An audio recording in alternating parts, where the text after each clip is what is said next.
बिस्मिल्लाहिर्रहमानिर्रहीम। अस्सलाम वालेकुम वरहमतुल्लाहि वबरकातुहू। आज की इस वीडियो में हम आपसे नमाज से मुतल्लिक एक अहम मसला बयान करेंगे कि अक्सर औक़ात जब हम नमाज़ पढ़ रहे होते हैं तो हमें तरह तरह के वसवसे और ख़यालात आते हैं, जिसकी वजह से हमारी तवज्जो मुंतशिर हो जाती है और नमाज में रकअतें और आयात भूल जाने का अंदेशा होता है। नमाज के दौरान तरह तरह के दुनियावी ख़यालात आते हैं और बाज़ औक़ात तो बहुत ही बुरे बुरे हमारे जहन में ख़यालात चल रहे होते हैं, तो फिर दिल ये कहता है कि अब नमाज नहीं पढ़ूँगा, क्योंकि इस तरह तो सवाब के बजाय और गुनाह होगा।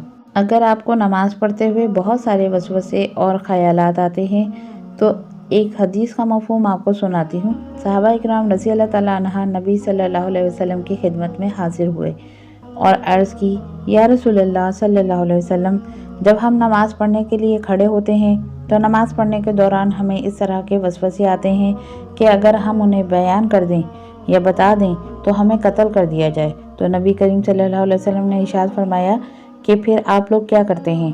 तो सहाबा इकराम रज़ी अल्लाह तआला अन्हा ने अर्ज़ किया कि या रसूलल्लाह सल्लल्लाहु अलैहि वसल्लम, फिर हम उन ख़यालात को और वसवसों को झटकने की कोशिश करते हैं।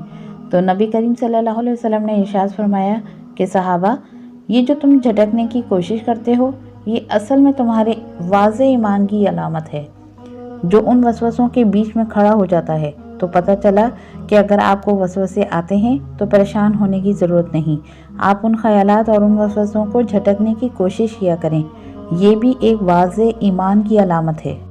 लिहाजा अगर नमाज के दौरान इस तरह के बुरे ख़यालात और वसवसे आ जाएं तो क्या नमाज होगी या नहीं?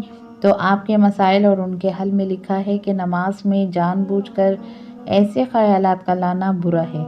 बग़ैर इख्तियार के अगर ख़यालात आ जाएं तो ये बुरा नहीं, बल्कि ऐसे ख़यालात और वसवसे आएँ तो आप उन्हें झटकने की कोशिश करें, नमाज की तरफ मुतवज्जह होने की कोशिश करें और ध्यान नमाज की सूरतों और दुआओं पर जमाने की कोशिश करें, तो आपको इसका सवाब भी मिलेगा। लिहाजा नमाज में ऐसे ख़यालात और वसवसे आने से परेशान होने की ज़रूरत नहीं, वरना शैतान खुश होगा।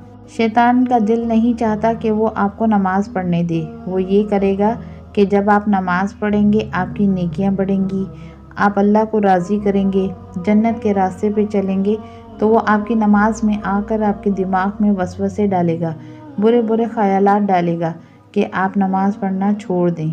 हदीस में आता है कि शैतान नमाज में तो वसवसे डालता रहता है और नमाज के बाद कहता है कि तूने क्या नमाज पढ़ी, क्या नमाज पढ़ी, ऐसी नमाज से तो ना नमाज पढ़ना ही बेहतर था, ऐसी नमाज भला क्या कबूल होगी।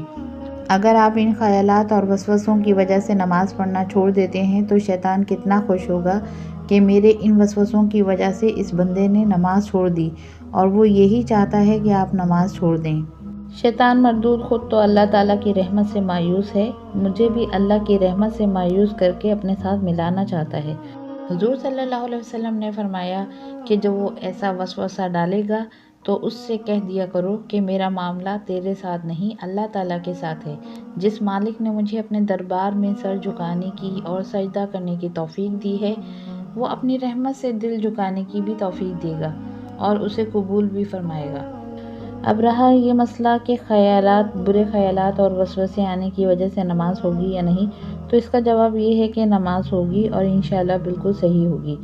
ख़यालात और वसवसे आएँ तो नमाज हो जाएगी, जानबूझकर ख़यालात ना लाए जाएं। नमाज को मुकम्मल खुशू और खुशू के साथ अदा किया जाए तो इंशाअल्लाह ताला इन तमाम ख़यालात और वसवसों से निजात मिल जाएगी।